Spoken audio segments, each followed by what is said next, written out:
Professor McDaniel. Dr. Byrd, how are you doing? I'm doing okay.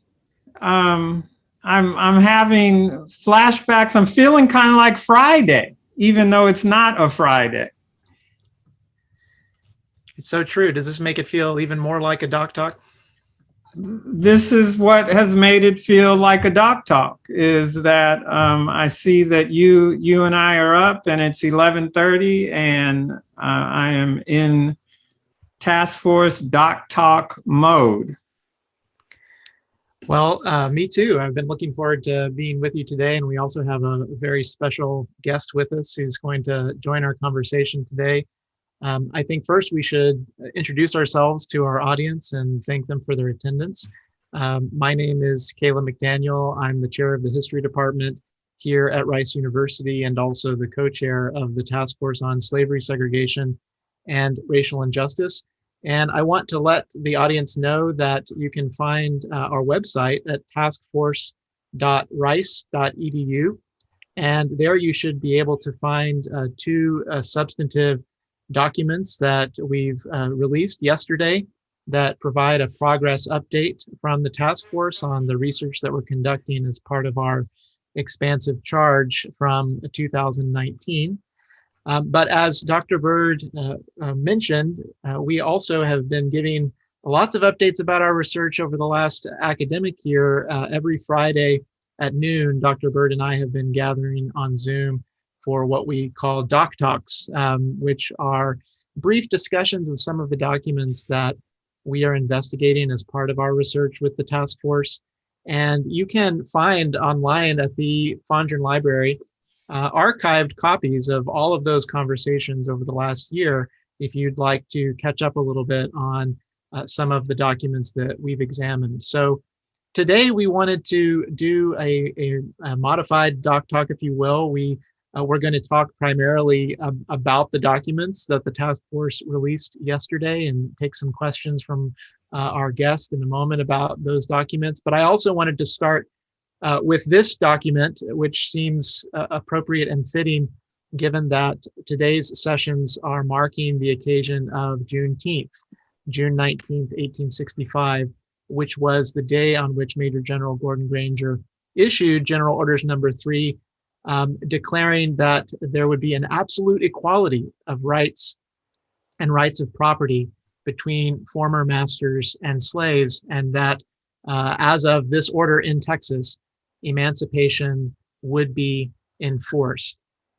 This is a document that you can see in a Houston newspaper from the day. In fact, this is from the Houston Tri-Weekly Telegraph, June 21st, 1865, reproducing this order. And I was reminded, Dr. Byrd, as we were listening to the last panel from Dr. Porter about the fact that emancipation is a process. And you can certainly see that in this document, because as you look closely at General Order Number 3, less known is the fact that after declaring absolute equality, General Granger also advised the freedmen to remain at their present homes and continue to do the sorts of work that they were already doing, that they wouldn't be allowed to collect at military posts or supported in idleness, as General Granger put it in this general order.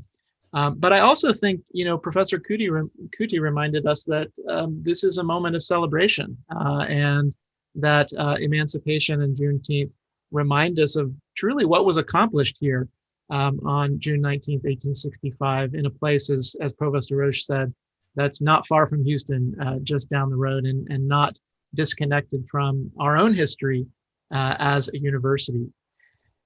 So without further ado, and with those introductory remarks, want to welcome our special guest, Adrienne Rooney, who is a Ph.D. student in the art history department and who's been an integral member of the Racial Geography Project, a research collective that is assisting the task force on slavery, segregation, and racial injustice in conducting the research related to our charge.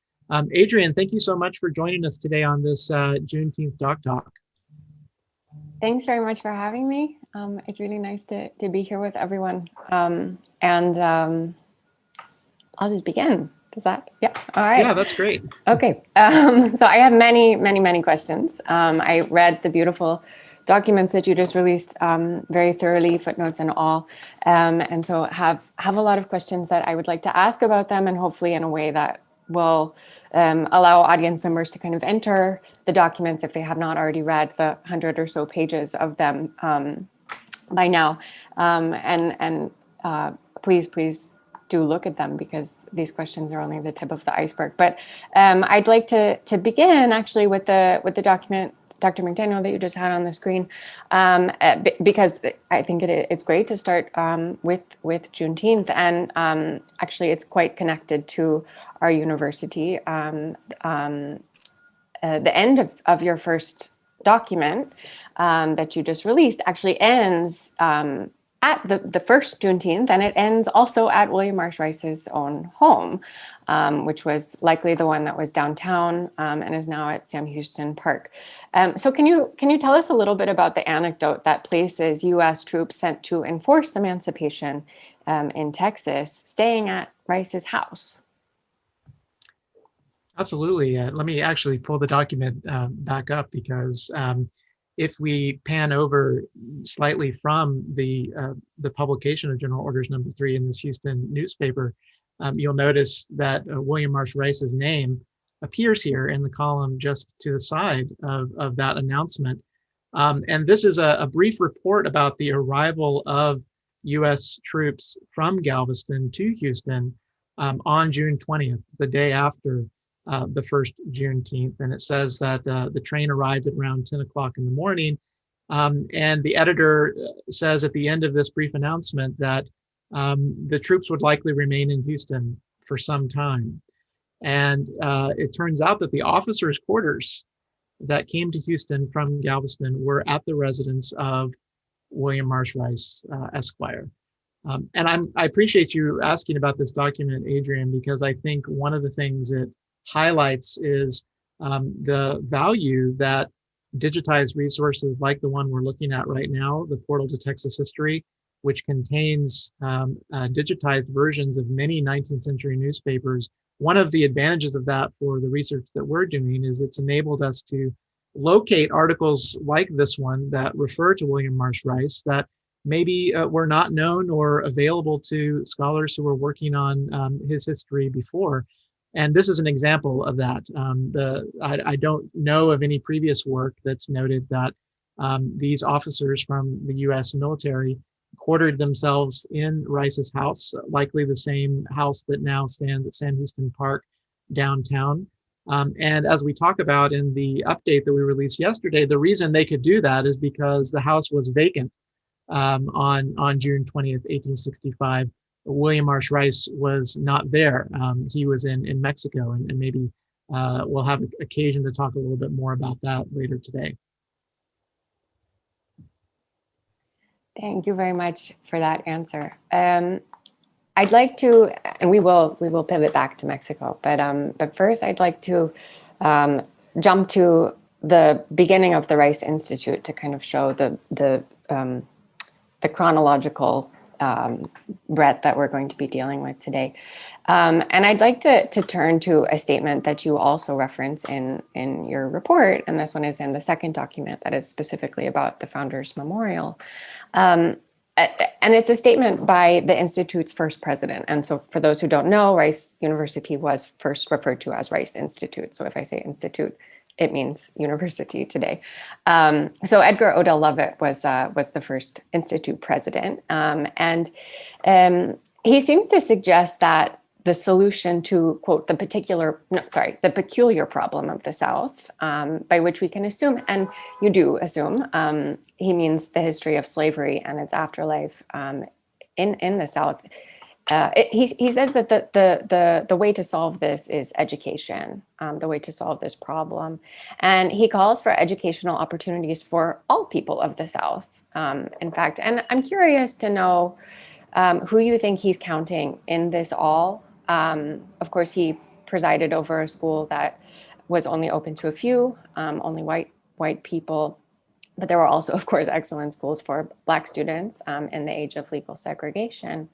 And in fact, in the same footnote, actually, that you are talking about this, you also reference an exchange that he had with Booker T. Washington, in which Washington wished Lovett well, and kind of casually invited him, it sounds like, to visit Tuskegee Institute.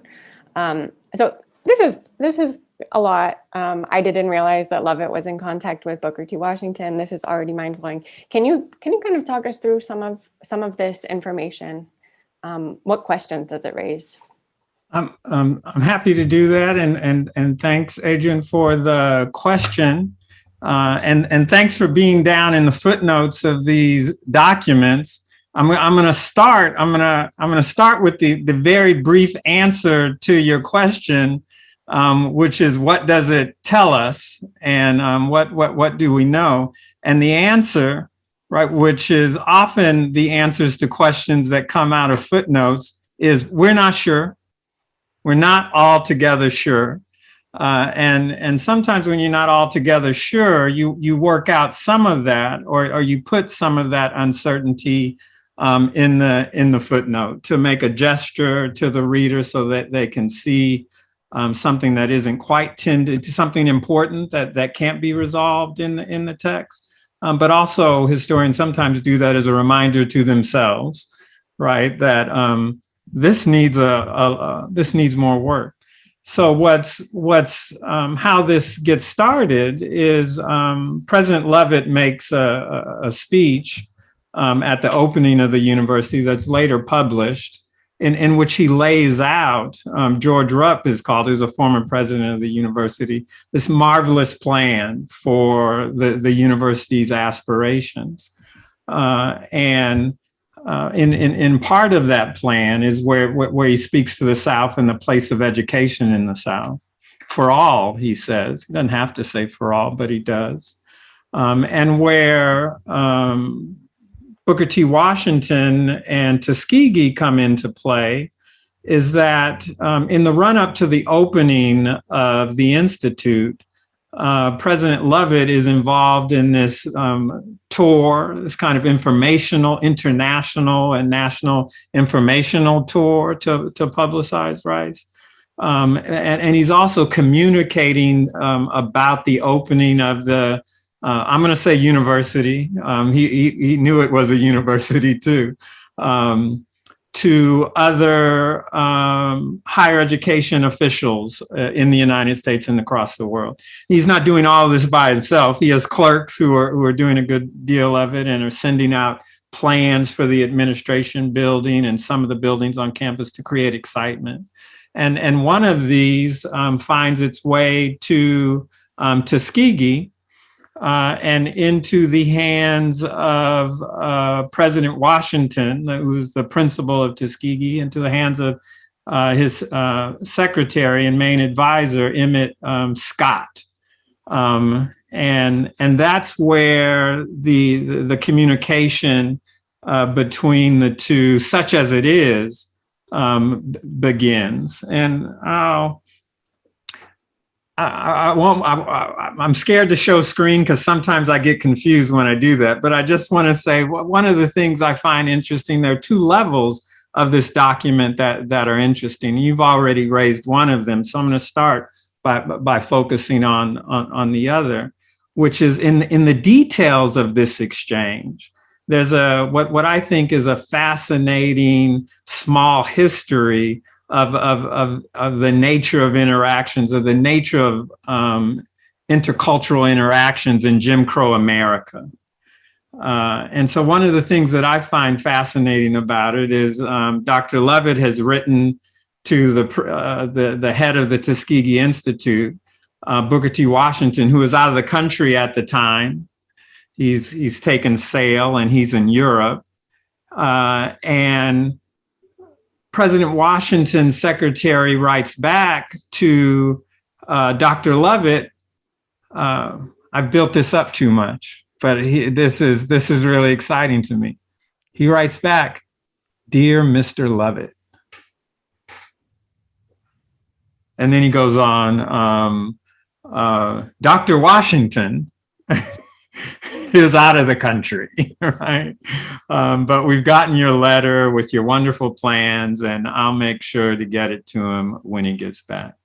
Now I've lingered over that because it speaks to an important part of African American history, and that is the notice of titles and progress. So I'm happy to learn more about what Scott knows about Levitt.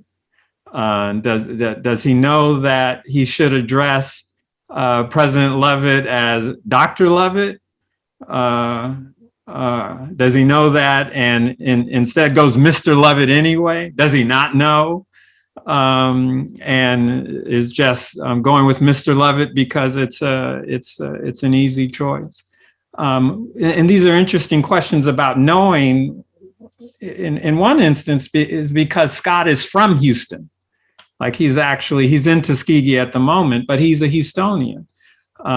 Booker T. Washington recruits him from Houston to come and work at Tuskegee.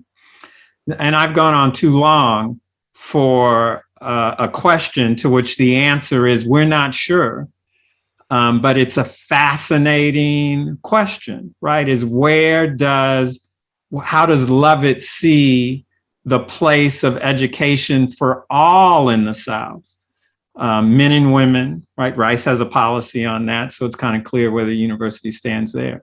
But what are his ideas about the education of Blacks in the South and in the nation as a whole? Are things that we have to look more into moving forward. We know in the Thresher in the 20th century, there are lots of examples of just these questions of Black education that pop up. I won't take more than 35 seconds on the answer to any other question. All right, I'm going to hold you to that. Thank you very much for this answer. It's really mind-blowing, as I said in my question. But now that we have kind of the temporal spectrum, I want to go back to the beginning, as you do in your first document, which concerns race and slavery. And I want to begin with I guess, a methodological question. So you start around 1838 when William Marsh Rice arrives in Texas, and we're going to talk about that in a bit. But to start, you situate 1830s and 40s Texas within abolitionist politics in the northeastern U.S., as well as note that the British Empire's then anti-slavery sentiment was firmly present. Of course, in the British Empire, slavery was officially abolished already. You also mentioned that a Massachusetts lawyer, roughly the same age as Rice, moved to Houston. Rice was also from Houston, right? So they were on a similar trajectory, but had a really different relationship to the slave economy and the plantation economy than William Marsh Rice did. Of course, behind this question is the fact that Rice was thoroughly involved in enslaving people and in the plantation economy. And so I want to begin, before we jump into talking about that specifically, and ask why you frame Texas, the US, the Americas, empire at this time via abolition in order to, what is it that you're emphasizing by that choice? I guess. That's a great question. I mean, I think the goal in that part of the report is just to give people a little bit of a wider frame of what else is happening in the world at the time that William Marsh Rice arrives in Houston, because that's what historians do. History is in part the study of the choices that people have made in the past. And, you know, our bread and butter as historians methodologically is to show how context and contingency impacts those choices. And we always have to sort of situate individual people within their place and time and see how that impacted the choices that were available to them, and perhaps the ways that they thought about those choices. And so, you know, William Marsh Rice was not born in Texas. Perhaps, you know, we should start there. He was born in Massachusetts, and in his early 20s, at an age when you know, many young men were looking to make their fortunes, he made the decision to move to Texas. And many were making that decision. He was not the only one to make that choice to pursue his fortune in Texas. And it was at a moment when slavery was very much a subject of intense moral and political debate in the then Republic of Texas, in the United States, and in the Atlantic world at large. As you point out, the 1830s were a decade of emancipation in the British West Indies. So around the time that Rice arrived in Houston, the formal end of slavery in the British West Indies was also coming to pass. And I think that's significant to understand the world in which William Marsh Rice and others moved. And as you point out, we mentioned in the document, there was another Northerner from Massachusetts who came to Houston around the same time, Stephen Pearl Andrews, who was a radical in his day and age, someone who came to Houston, but had a different vision of what Texas might hold for the country and the world and the hemisphere. He believed that perhaps a gradual emancipation policy like the one that had been implemented in the British West Indies, maybe that could be tried in the Republic of Texas as well, with support from the British Empire. And of course, that was an extremely unpopular opinion in Houston, and he was ultimately forced to leave Houston and Galveston because of those ideas. But I think, it's important to get a sense of, the decisions that Andrews made, the decisions that Rice and most other Northerners who came to Texas from a place like Massachusetts made. Later in the document, there's other examples like this. William Marsh Rice's nephew, William A. Rice, it's easy to get confused between the two Williams, but his nephew, much like his uncle, came to Houston in the early 1850s to try to make his fortune. But decided to return to the North as the sectional crisis over the politics of slavery were increasing, and ultimately joined the Union Army during the Civil War.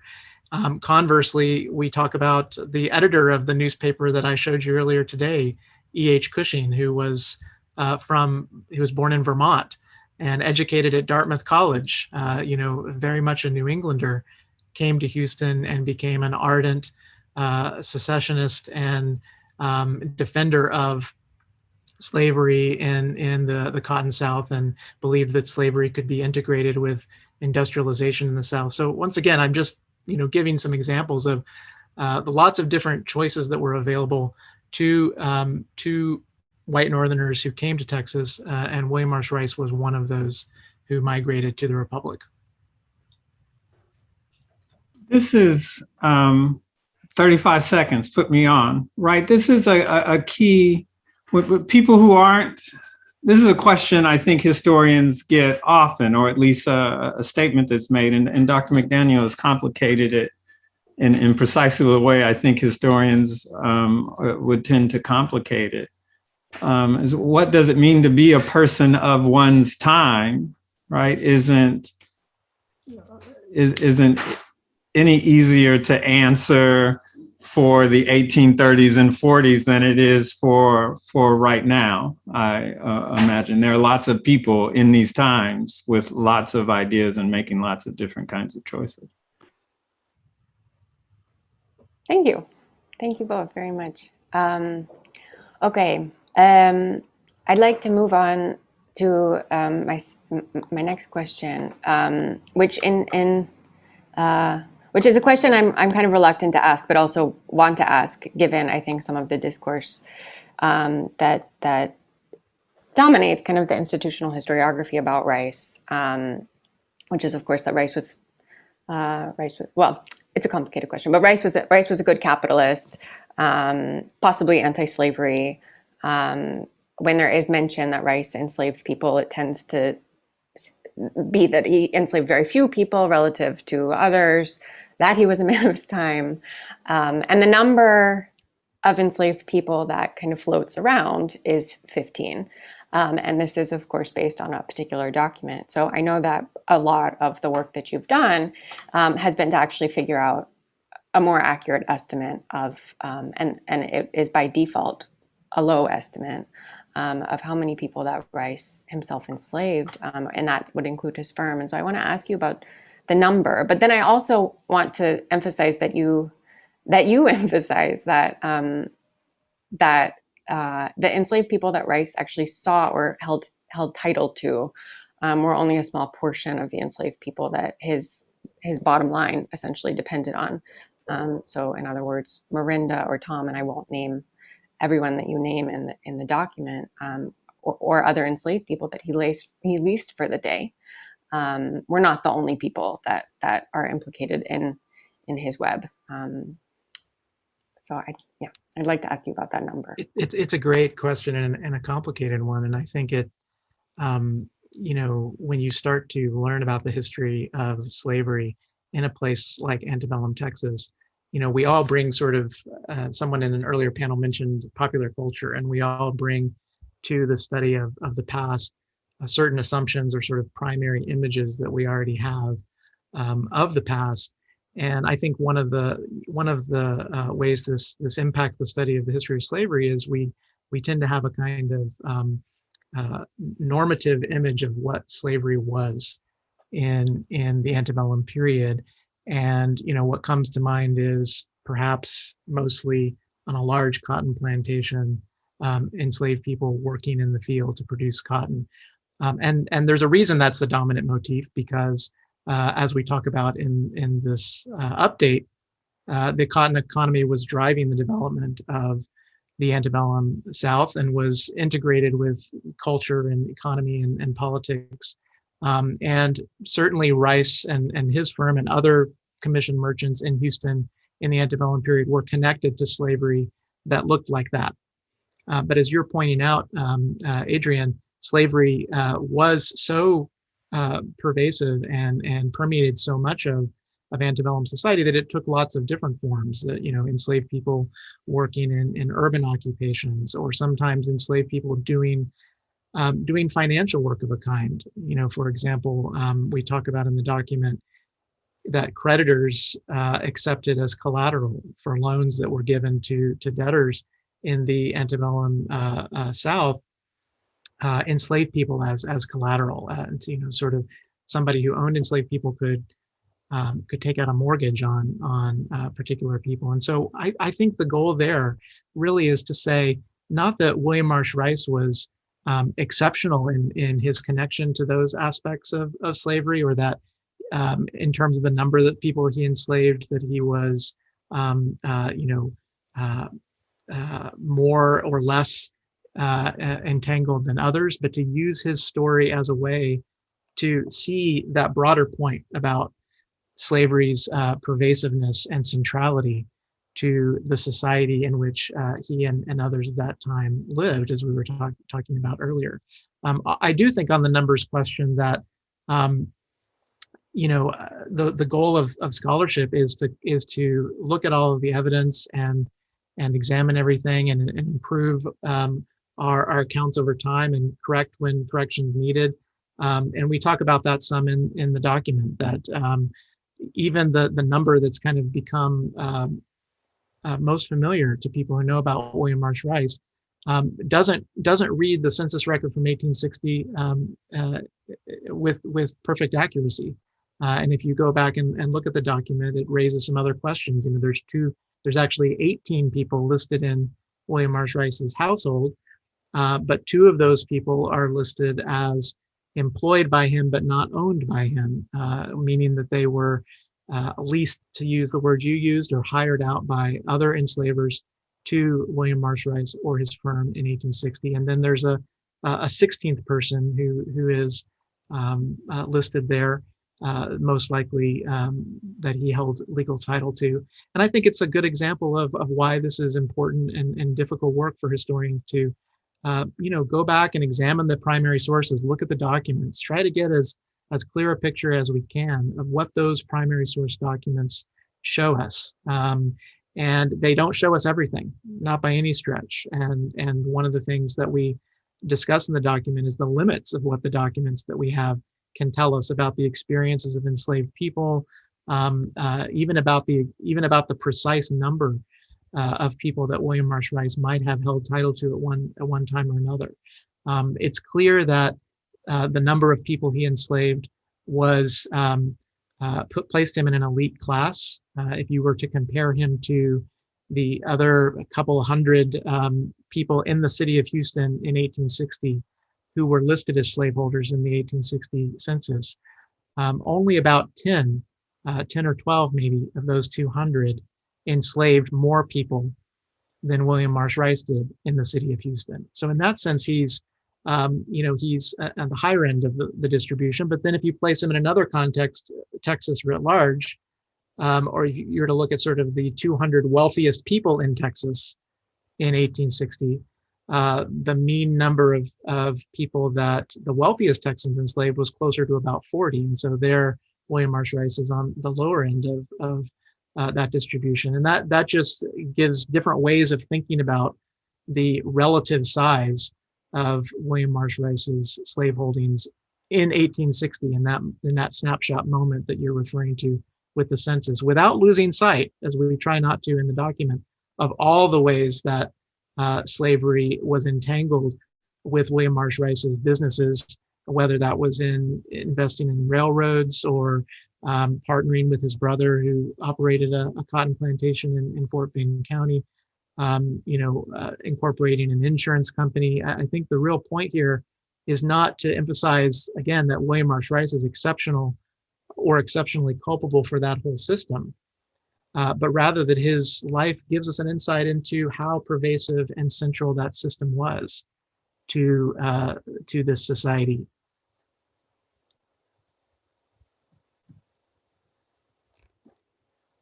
Okay, thank you very much for that answer. And I want to ask one more question about numbers, but hopefully in a way that focuses actually less on the numbers. And that is in the document, and actually in our conversation already, you and we have used terms that are probably familiar to many of us today, like interest or mortgaging or leasing, but to refer to people. So can you explain a bit about, and I know that there are books on this, right? So just explain a bit about how enslaved people were dehumanized through racialized financial practices, and also therefore that you turn to financial documents to learn about people that were claimed as property. I'm gonna.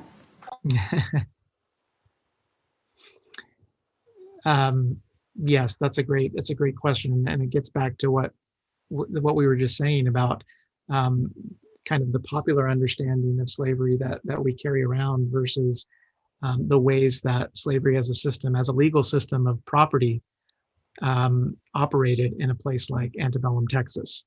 And so to understand fully how a merchant like William Marsh Rice made money in antebellum Houston, we have to turn to financial documents, deed records of property, or ledger books that would have balance sheets for his firm or his accounts with other merchants or planters around Houston.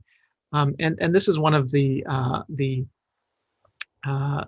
challenging parts of reconstructing this history is, what historians, most want to know, as we talked about earlier. History is about choices and knowing about individuals and learning about them. And yet often when it comes to the people that William Marsh Rice enslaved, we only have fragments. We only have pieces of the story. We often don't even have a name. But sometimes we do have names of people who were enslaved, but not much more than that. We know how they were appraised or valued by the people who were recording a deed, or the clerks who were annotating a transaction in one of these large ledger books that you can look at in the Woodson Research Center. And so we attempt in the document, when we can, to connect those kinds of documents to other sources that give a sense of the wider experience and world that enslaved people lived in. But it is a challenge that's built into the available archive and the records that have been left behind, that sometimes we can't say more than that.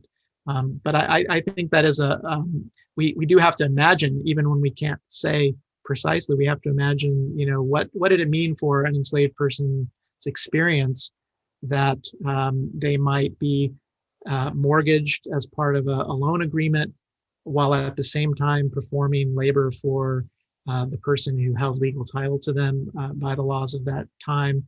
There's some examples in the document of enslaved people who had a kind of awareness that they were owned by multiple people, or enslaved by multiple people. We start off the document with the story of Captain, who was in the middle of the Civil War in, 2 years before Juneteenth, had run away and been captured by a jailer in Hempstead, Texas. And that really underscores what we said at the beginning of the day, what Dr. Perdue was saying about, and Provost DeRoche was saying about the fact that emancipation and abolition did not arrive immediately everywhere in Texas. And Captain's story is an example of that. It's an example of why Juneteenth mattered. That's that even in 1863, even after the Emancipation Proclamation, he was still claimed as property, as an enslaved person. But when he was captured, he told the jailer he belonged to William Marsh Rice and Frederick Rice, his business partner. He had some sense that about how slavery worked. He knew and understood that it was much more complex and complicated than maybe our assumptions might be, and that ownership could be divided because of these sorts of financial transactions. And there's other examples that I hope that people who read the document will grapple with as they learn about that aspect of the history of slavery.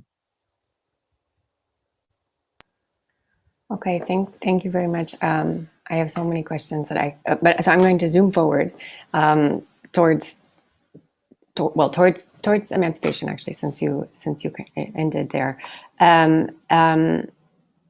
First, I want to point out that as your document indicates, that Rice himself, just before his death, was similarly dehumanizing, quote, Negro labor, I think is what the dehumanizing language that he used, and kind of speaking nostalgically about the way in which labor was cheaper before emancipation. And I say that in part to kind of link him to a question that I have about what it meant for people that were emancipated after emancipation, what life really looked like. And in the document you referenced that Frederick A. Rice, who Rice's brother, who enslaved people, entered into a labor contract after Texas was forced to emancipate its enslaved people, that he entered into a labor contract with a large group of freed people. And so that makes me wonder, A, whether or not sharecropping was pretty pervasive after emancipation, and also how emancipation worked out for Black people. Was there white backlash? Can we see Rice Institute's founding as a form of white backlash? And then from this question, we're going to move into the 1930s. So that's my segue. Well, there's a lot in that question, and then I might say, similar to what Dr. Bursch said earlier, that I'm not sure we know the answers yet to every question that you've just asked. Specifically about the founding of Rice Institute, that's a piece of the research that we're conducting that isn't really yet covered in these documents. As you point out, the document sort of comes to an end around the first Juneteenth. And then there's a second document that does take us into the early years of the Rice Institute and the erection of the Founders Memorial. But there is that piece between those two moments that we still are working to understand. Now, before we get into the details of that period, what historians will do is think about the context. Well, what else do we know about that era? And I think that's what you're gesturing at here, and we gesture at the end of the document, that slavery, even when it came to an end, did not mean that the predicament of enslaved people was at an end. And we talk at the end of the document about the fact that the period of Reconstruction enabled Black Texans to really seize new opportunities, new political power, to build new communities and institutions. There's a reason, to go back to Dr. Byrd's story earlier about about Dr. Washington's assistant, who was from Houston, who I believe we talked about in the footnote, went on to to have a career in the civil service in the federal government. What made it possible for someone like him in Houston to build a career like that? Partly it's because of the opportunities that Reconstruction opened, but then of course you also are right to point out that that there was a lot of resistance by white Texans and former slaveholders to those kinds of changes. And that took a myriad of forms. It took the form of, new systems like convict leasing and the use of convict labor to replace some of the labor that was done on railroads or plantations in the postbellum South. It took the form sometimes of sharecropping. It took the forms of racial violence of various kinds.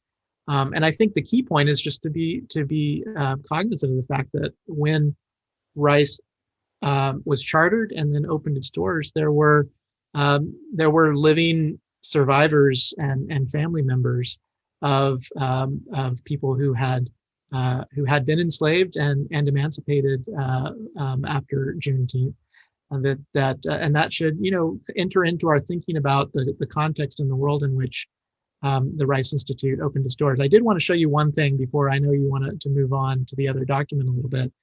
But just as a indication of the fact that we still have a lot of work to do, as we gestured to at the end of the document, we sort of end in 1865, but there's still a lot to learn about the immediate post-war period that we're better equipped to understand now because of this work that we've been doing.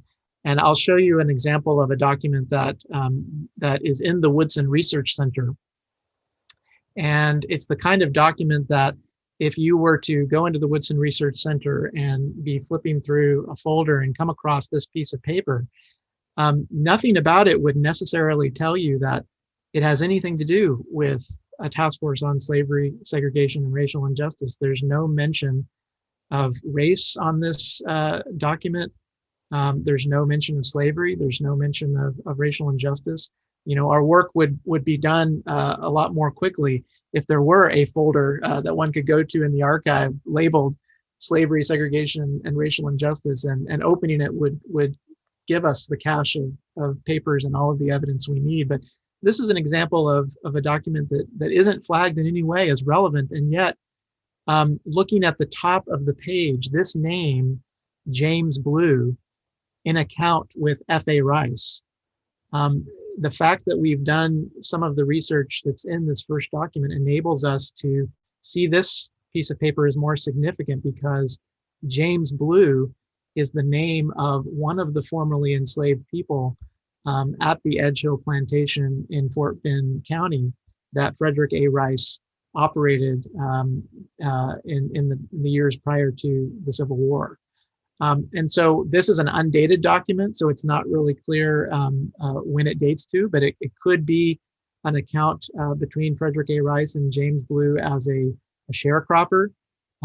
It could be from before emancipation and indicate that James Blue was able to purchase some things from Frederick A. Rice. Still unclear. There's so many questions that surround fragments like this one from the past, but it's an example of that post-slavery period that we're still just beginning to understand, and an indication of why this work takes time and effort to do. Thank you very much. Soon I want to turn to Q&A in the Q&A box, but I do want to ask a question about the second document before opening the floor. And I want to ask basically about the place of slavery in that second document. The document is about the William Marsh Rice Memorial, and it refers to visual symbolism on the campus. And this visual symbolism encompasses, of course, the memorial, but many other things, including, for example, Rice's colors. And I'm curious in particular, like the way I'm going to ask a question about slavery is that you really productively discuss the way in which the white lore of reconciliation is present in the symbology on campus, essentially. So I'd like to ask you to speak about that, but also to kind of ground, for those who haven't read this document, to kind of ground that discussion in the social context in which that Rice was at the time, right? So you also mentioned this plantation nostalgia that's happening. So despite the monument's unveiling, despite the fact that when the monument was unveiled, slavery was not mentioned, Rice was heroicized, as he is often heroicized in the narratives about the campus. There was this violent silence that was otherwise present on campus through different performative acts or racist language and so on. Thank you for answering this. We try in that second update to focus on the places where slavery. There are some pretty significant places where you find slavery in silences, right? In these silences, but there are other places across the campus where slavery isn't silent at all, and so we attempt to treat both of those and link them in the document.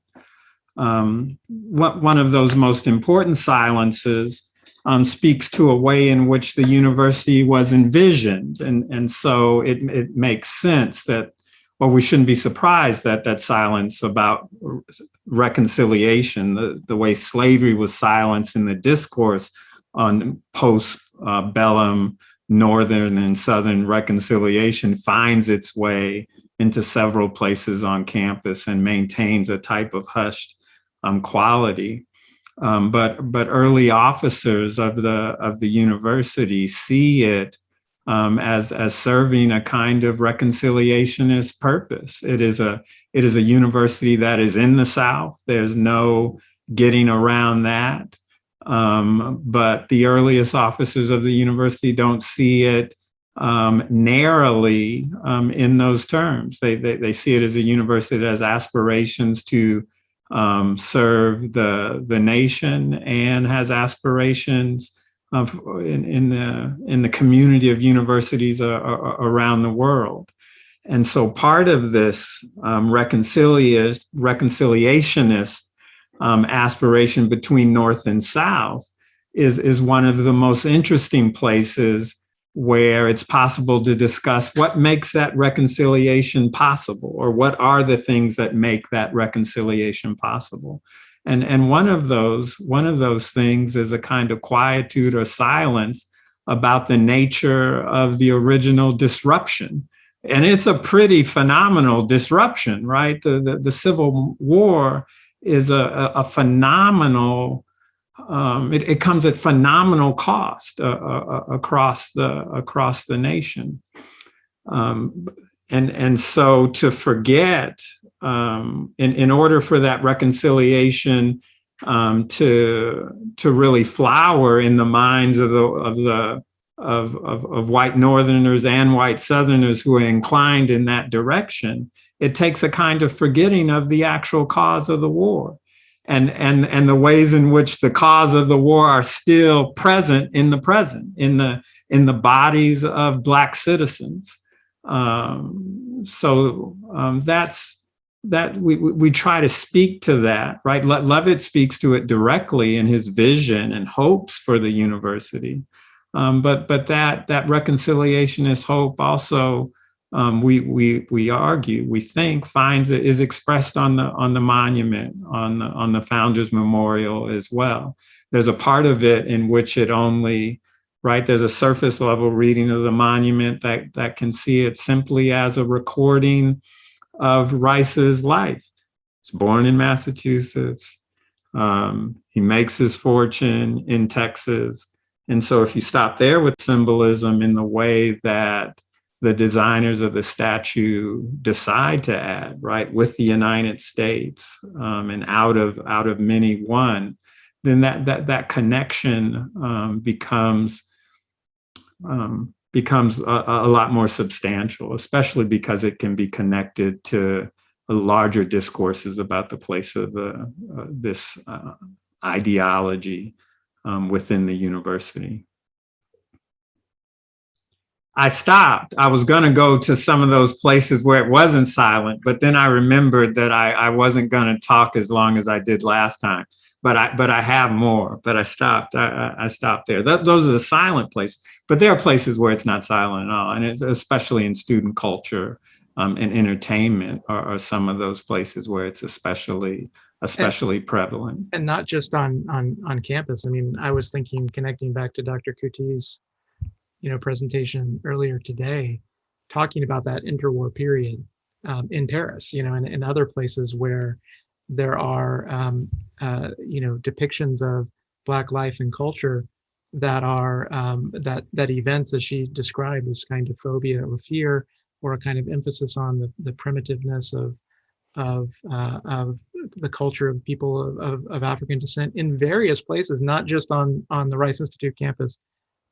It's a transnational moment, I think, is an important point that her presentation, brings to mind. And so what we are trying to do, just like we were doing in the first document, is to understand any particular moment or event. As historians, we have to look out from that one event to all of the contexts around it that shape it, and that it invites certain comparisons, and we have to be careful about situating those moments with due attention to differences between events and places, but also noticing commonalities and those larger contexts. I think in some ways there is a way that the reconciliation, if I were teaching my class on the Civil War era, as I do, and we were talking about Civil War memory and the ways that white Americans by the end of the 19th century and early 20th century were coming to terms with the Civil War, reconciliationism was in some ways a different way of approaching that question from what historians refer to as the lost cause, a kind of vociferous valorization and glorification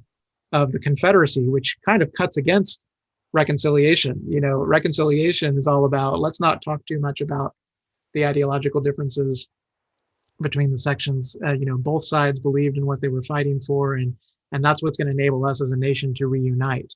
There were people in Houston and in the South in 1930 and the years surrounding it, who would have been, vocal about that, and not at all interested in reconciliation with the Yankees in the North, but instead building new ways of memorializing the Confederacy. And so that's an important point too, that in the speeches surrounding the memorial, certain things are not said around the memorial that are said around some monuments that went up on Southern universities in this period elsewhere. But at the same time, if we place it in the context within the reconciliationist discourse that Dr. Byrd was discussing, it's clear that leaving that out was also doing a kind of violence to the facts of the past, certainly as Black Texans and Black Southerners experienced them.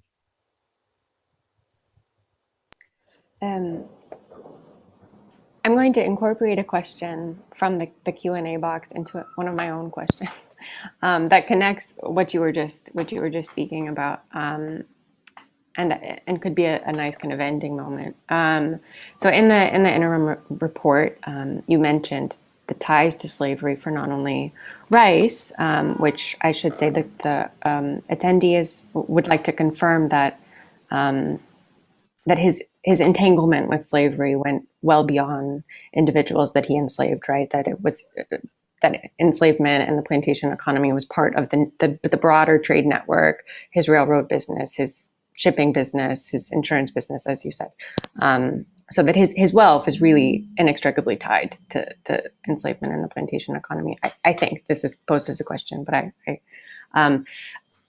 but the documents make clear that there is this expansiveness to Rice's ties to slavery. But then it also mentions other other names that are associated with the university, right? It mentions the Shepherds, it mentions the Bakers, and many of the founding board of trustee members. And to me, this suggests that the institution, that the university, is not only tied to slavery through its founder, but also through the network of people that kind of imagined it early on as this white institution. So I'd like to pose the question to you: what does this mean for our institution? I know that this is part of what you're trying to untangle. And what are some of the forms of redress that you are thinking about? What are examples that you're looking to? Are you thinking in terms of monuments? I know that you mentioned a recommendation in the document. So perhaps you could speak a bit more about that and future steps. So in terms of the memorial landscape of the university, the document speaks quite specifically to what we see as an opportunity, right, for Rice to live into intentionally and creatively, and with a focus on the importance of the landscape that has defined the university since its opening, right? That there's an opportunity to fill in a silence, a memorial silence at the university. And the specific argument is that there's an opportunity for the university to take another look at its historic center and what goes unmentioned in that center, what conversations have been allowed to flourish at the center, and what conversations are important to us that we haven't tended to, right? And I think one of the arguments around the recommendation is not that we're making an argument for tending to a conversation that is unimportant to the university. It's I think there's really no argument that there are watershed moments related to social justice at the university that particularly come to a head in the other post-war moment, the post-World War II moment, that the university has an opportunity to attend to. But you've also asked the question in terms of the specificity of attending to histories, attending to the university's antebellum origins in ways that need fuller treatment. And I think my first response to that would be to say that is a truly that's the same question that we have about American history, right? Is what happens when we know a fuller truth about ourselves, and what can and should we do about it? It's not a new question in American history, and it's one that's being tended to more and more. And that's the question for all of us moving forward.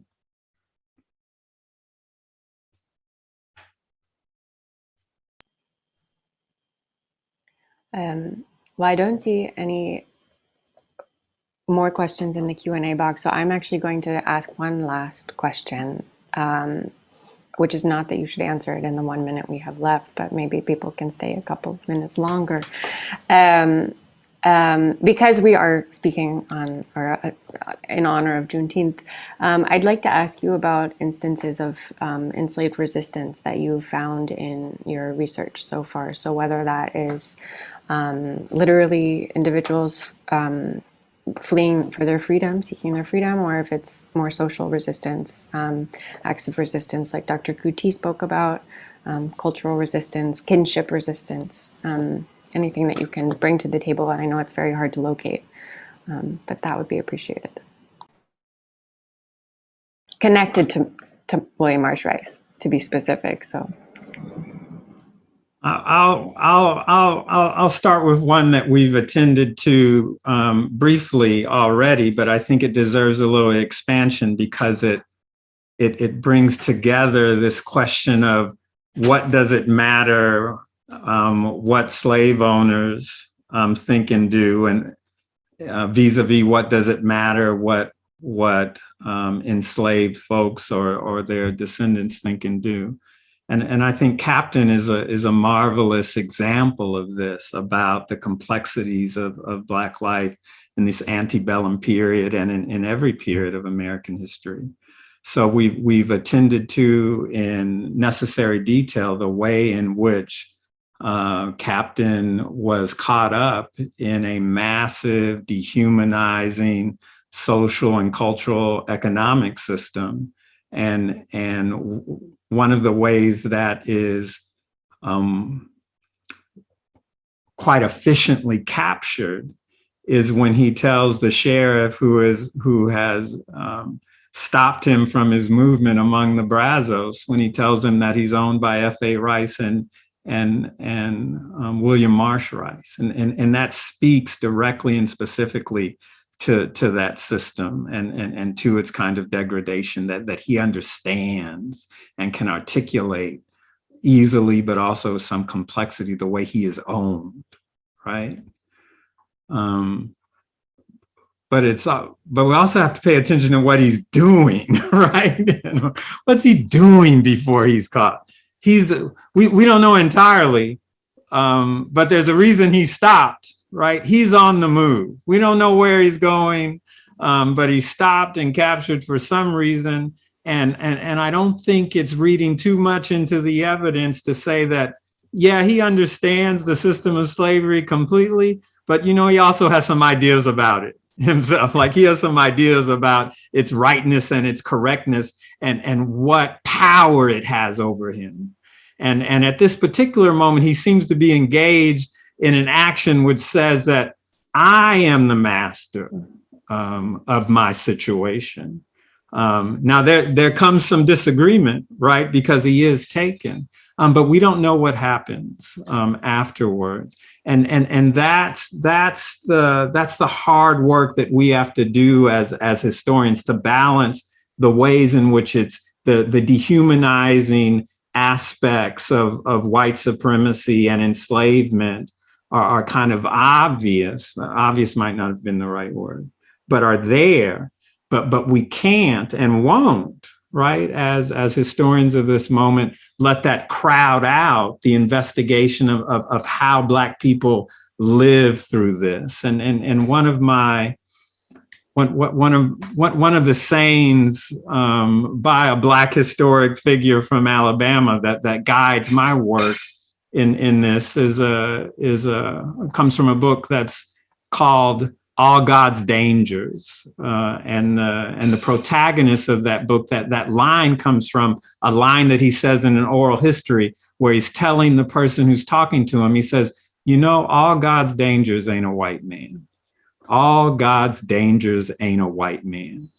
And so the degradation of Jim Crow is important. The dehumanizing factors of white supremacy are important, but those are not the definitive aspects of Black life. They must be tended to, but we must also dig through them to what lies deeper.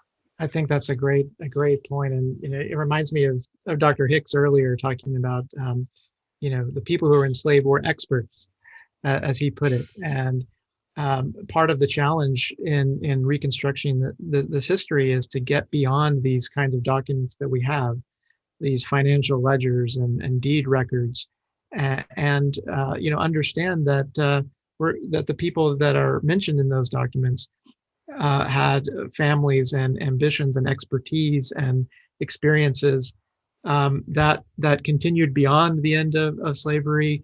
And they continued in Houston in 1891 and 1912. That's really I think vital to underscore.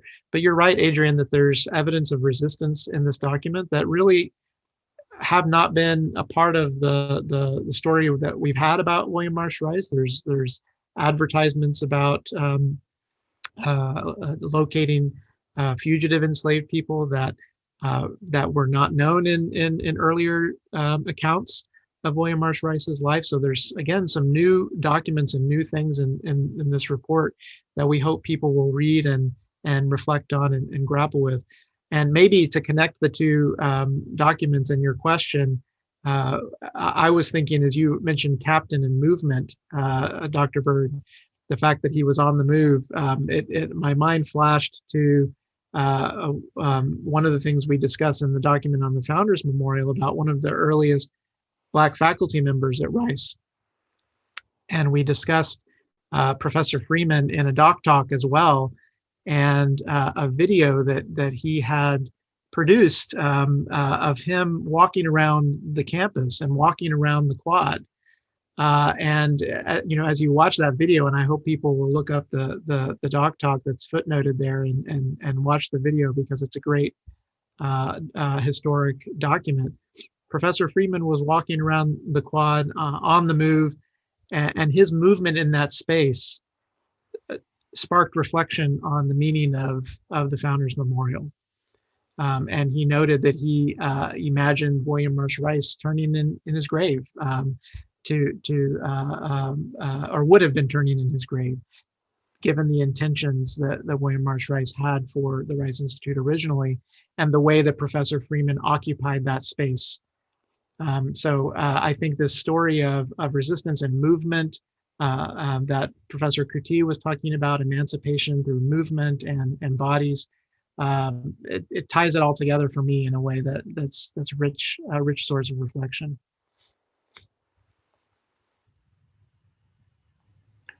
Okay, thank you very much. We have another question in the Q&A, but I'm going to leave it up to you whether or not it makes sense to go ahead and end on this note of movement and resistance, or to go on a tiny bit longer. What do you two think? Dr. Byrd, you're on mute. That's why I stayed out of the chair, Miss Rooney. Those Okay. are decisions for the chair. Okay. All right. Ms. Booth is noting that another period in which there's an opportunity to tend to the conversation is in the mid-60s. And I think that this is definitely down the pike. When we saw the university go to court to be allowed to change their charter to integrate, it was a time of national civil rights actions in which some took a part. And on campus, simultaneously, they were annual minstrel shows. So she's pointing to this kind of binary or divide that continued well into the 20th century. Do you have anything to say about that at this moment? I would just say in 15 seconds that binary and divide exists in the early 20th century as well, and some of it's in the notes of the second update, and those are questions and activities that we will treat in further detail as our work unfolds. It's a very important conversation, and it has deep roots at the university. It maybe gives us an opportunity just again to stress that these are two updates. These are interim reports, and it seemed good to us at the end of our first full academic year as a task force to provide some updates to the community about the research that we're doing and the preliminary findings that we've made. But this is not the whole of our work, and the scope that our charge gives us is to discover and disseminate and acknowledge and think about the history of Rice from the 19th century up to the present. That includes the moment of the 1960s that the questioner is referring to. So we really hope that the community will engage with these documents, but remain engaged. And if you've found it useful to talk or listen into our conversation about these documents today, tune in to the doc talks when they resume in the next academic year, and join us in this work that we're doing to try to better understand our past with the goal of Emancipation's future, and improving Rice, helping all of us to build a university that fully fulfills our aspirations in the present and the future.